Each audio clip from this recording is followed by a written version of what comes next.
कि इतिहास हमेशा लड़ने वालों का लिखा जाता है, बुज़दिल बनकर घर में बैठने वालों का नहीं लिखा जाता। लड़ेंगे, जीतेंगे इंशाअल्लाह। मैं आप लोगों से पूछना चाहता हूं कि आज तक कभी आपने भाजपा को वोट दिया? दिया कभी वोट? क्या खुद ही गिर जाएगा हमें नफरत से मिटाने वाला है, हमें खून टीपू सुल्तान के घराने वाला, और दिलो जान से प्यारा है ये जन्नत सा वतन, हमारा जूता भी पाकिस्तान नहीं जाने वाला। यही रहेंगे और यही रहेंगे और इंशाअल्लाह आपका सामना करेंगे जो हमारे संविधान ने हमें अधिकार दिया है। चलिए इसी के साथ आप लोगों के बीच में बापू नगर विधानसभा के नौजवानों के दिलों की धड़कन, एक ऐसा नौजवान कि ऑल इंडिया मजलिस इत्तेहादुल मुस्लिमीन ने उस नौजवान के ऊपर, उनके कंधों पर यह जिम्मेदारी दी है कि इस बापू नगर के अंदर, यहाँ के हर गली गली मोहल्ले में मजलिस के झंडे को गाड़ेंगे। ऐसे हमारे बापू नगर विधानसभा के हमारे चहीते उम्मीदवार शाहनवाज खान से गुजारिश करने से पहले ये शेर कहूंगा कि आंधियां भी आई थी और तूफान भी आए थे, आंधियां भी आई थी और तूफान भी आए थे, मगर आपके कदम जरा भी ना लड़खड़ाए थे। और ये इज्जत और शोहरत जो आपको मिल रही है, ये उसी का सिला है कि आप एक दिन वक्त से टकराए थे। चलिए इसी के साथ आप लोगों के बीच में शाहनवाज खान और सीबू भाई।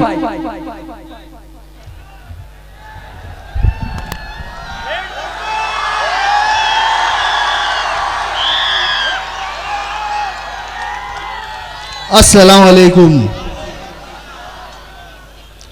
मंच पर विराजमान प्रदेश के तमाम नेतागण, अहमदाबाद शहर के तमाम नेतागण, हमारे वार्ड के तमाम नेतागण, सामने बैठे भाइयों, बुजुर्गों और दोस्तों, जैसा कि आज आप सभी को पता है कि आने वाले दिनों में विधानसभा का चुनाव होने वाले हैं, तो उस चुनाव को मद्देनजर रखते हुए हमारी पार्टी ऑल इंडिया मजलिस इत्तेहादुल मुस्लिमीन ने मुझे बापू नगर विधानसभा से कैंडिडेट बनाकर उतारा है। उसके लिए मैं सबसे पहले हमारे राष्ट्रीय सदर जनाब बैरिस्टर असदुद्दीन ओवैसी साहब और हमारे प्रदेश के प्रमुख जनाब साबिर भाई काबलीवाला का मैं तहे दिल से शुक्रिया अदा करता हूं। जब मेरा टिकट का डिक्लेरेशन हुआ, उसके बाद मैंने देखा कई लोगों में सवाल खड़े हुए कि आज तक हमने सिर्फ यहां पर कांग्रेस और बीजेपी को देखा है, आप चुनाव में क्यों आए? तो उनका जवाब देने के लिए मैंने एक इतिहास पढ़ा था।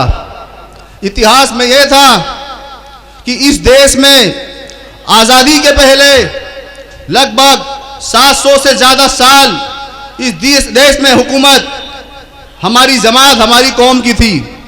700 साल से ज़्यादा। कहीं हैदराबाद के निज़ाम थे, कहीं के राजा थे, कहीं के रियासतें थी। उसके बाद हमारा देश पर कब्जा अंग्रेज़ों ने किया। बाद में हमारे पूर्वजों ने मिलकर इस आज़ादी की लड़ाई लड़ी और देश को आज़ाद कराया। आज़ाद हिंद के बाद सबसे पहले सरकार बनी कांग्रेस पार्टी की। वो कांग्रेस पार्टी ने लगभग 50 साल से ज़्यादा यहाँ पर राज किया। 50 साल से ज़्यादा राज करने के बाद 2003 या 2004 में केंद्र सरकार द्वारा एक कमेटी गठन हुई थी जिसका नाम था सच्चर कमेटी। उस कमेटी की रिपोर्ट ने बताती है कि आज की तारीख में हिंदुस्तान में रहने वाला मुसलमान दलितों से ज़्यादा बदतर जिंदगी जी रहा है। ऐसा क्या हुआ इन 50 सालों में, 55 सालों में मुसलमानों को नौकरी नहीं मिल रही? हमारा देश का मुसलमान इतना पिछड़ा क्यों है? मुसलमानों की शिक्षा क्यों पीछे चली गई? अगर आप लोग ये पूछते हो कि आप भाजपा को क्यों नहीं बोलते, क्योंकि हमने आज तक भाजपा को वोट ही नहीं दिया। मैं आप लोगों से पूछना चाहता हूं कि आज तक कभी आपने भाजपा को वोट दिया? दिया कभी वोट?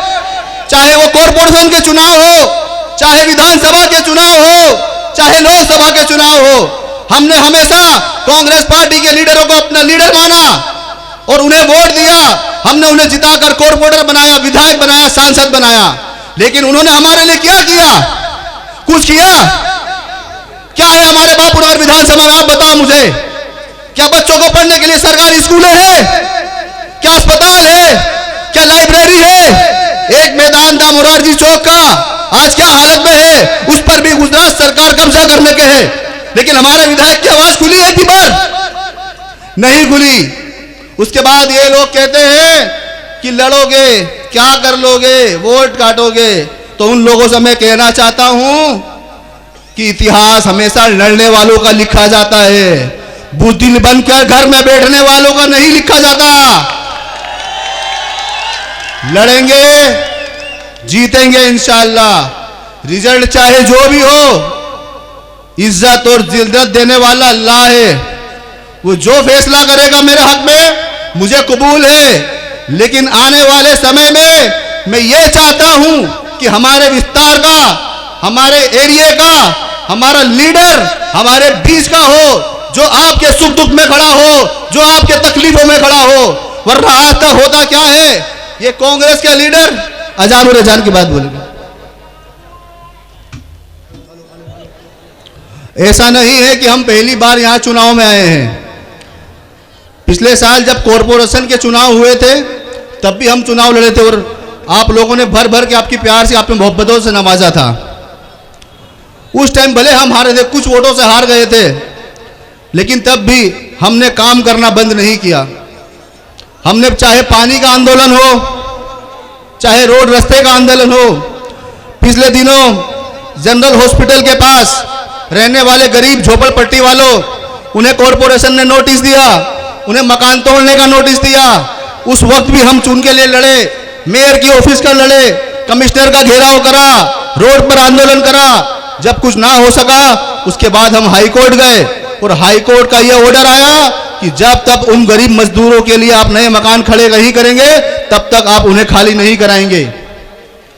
महमदाबाद में रोजा रोजी की दरगाह है। पिछले साल वहां के कैबिनेट मिनिस्टर अर्जुन सिंह, उनके लोगों ने वहां हुड़दंग मचाया, उस दरगाह के अंदर घुसे, गुलाल फेंका, देवी देवताओं की मूर्तियां रखी, पूजा करा। तब उस वक्त वहां पर पहुंचने वाला कांग्रेस पार्टी का कोई लीडर नहीं था। अगर वहां कोई पहुंचा था तो हमारे लोग थे, और उस टीम में मैं खुद वहां हाजिर था। हमने वहां पहुंचकर सबसे पहले दरगाह की साफ सफाई करी। उसके बाद वहां की एसपी मैम थी, अर्पिता मैम, हम उनसे मुलाकात करें, और नतीजा यह हुआ कि उन्होंने 4 आरोपियों की गिरफ्तारी करी। हमारा विस्तार ये बहुत गरीब विस्तार है, रोजमर्रा रोज कमाने वाला विस्तार है। 2 साल पहले एक बीमारी आई कोरोना की, जिससे पूरी दुनिया परेशान थी। उस वक्त हमें जरूरत थी हमारे यहाँ के विधायक की, हमारे यहाँ के नेता थी। कि आपको वहां पर कोई विधायक नजर आया? कोई आपका विधायक नजर, कोई आपको नेता नजर आया?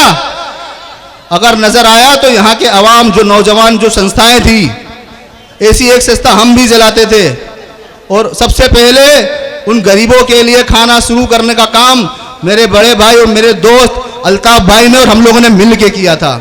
मुझे याद है कि कोरोना के लॉकडाउन के सिर्फ 3 या 4 ही दिन हुए थे, हमने बिलाल कॉम्प्लेक्स से लोगों को खाने का इंतजाम किया था। वहां पर एक अपंग अपाहिज व्यक्ति आया था, अपने 6-7 साल के लड़के को लेकर दूर से हमें देख रहा था। हम उसके पास गए, उससे पूछा कि क्या तकलीफ है, क्यों खड़े हो? तो उसने कहा मुझे खाना खाना है। तो मैंने उससे पूछा कितने लोग हो आप? बोले बस हम 2 लोग हैं। बोला ठीक है। तो फिर मैंने एक लड़के को भेजा वहां पर, मैंने उन्हें खाना दे दो। वो खाने की 2 पैकेट जैसे ही हमने उसके हाथ में रखा, वो फूट फूट कर रोने लगा। मैंने उससे पूछा क्यों रो रहे हो? तो उसने बोला कि मैंने 2-3 दिन से खाना नहीं खाया, मेरे साथ साथ मेरे बच्चे ने खाना नहीं खाया। ऐसी परिस्थिति से हम गुजरे हैं यहाँ पर। कहां गई थी आपकी इंसानियत? कहां गई थी आपकी इंसानियत जब हमारे विस्तार के नौजवान भूखे मर रहे थे? नूर महल होटल के पीछे ममदू मास्टर की चाली है, मुल्ला इब्राहिम की चाली है, वहां के एक इंसान ने फांसी लगाने की कोशिश करी, तो अल्ताफ भाई हम लोग गए थे उसके घर, उनसे पूछा क्यों फांसी लगा रहे हो, क्यों आत्महत्या करने करने की कोशिश कर रहे हो तो उसने बोला कि मेरे घर पे अनाज नहीं है, मैं अपने बच्चों को खाना नहीं खिला सकता, मैं कैसे जीऊं। ऐसे परिस्थिति में हम लोगों ने यह दिन गुजारा है। तो आपकी नेतागिरी कहां चली गई थी उस दिन?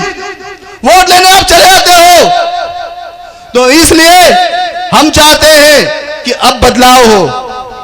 आपके विस्तार का नेता, आपके विस्तार का आगेवान आपके बीच का हो, जो आपकी दुख तकलीफ को समझता हो, आपके साथ खड़े होता हो, आपके मुद्दों की बात करता हो। अब हमारे विस्तार का नेता यहां का कोई पटेल या परमार तय नहीं करेगा, आप लोग तय करेंगे कि यहां पर कौन नेता बनेगा। आप नेता बनो, आप वोट लेने वाला बनो। हमारे असद साहब की यही चाह है कि अपनी एक लीडरशिप खड़ी करो, एक सियासी लीडरशिप खड़ी करो, क्योंकि अब तक जब तक आप सियासत में नहीं आएंगे आप कभी तरक्की नहीं कर सकते। तो मेरी आप लोगों से एक यही गुजारिश है, आने वाले चुनाव में, आने वाले दिनों में जब चुनाव आएंगे तो मैं भी एक उम्मीदवार हूं। आप लोग पतंग के निशान को वोट देकर मजलिस को जिताएं, मुझे जिताएं, साबिर भाई काबलीवाला का हाथ मजबूत करें, असद साहब का हाथ मजबूत करें।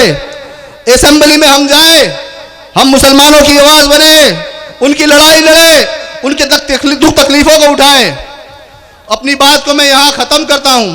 अल्लाह हाफिज।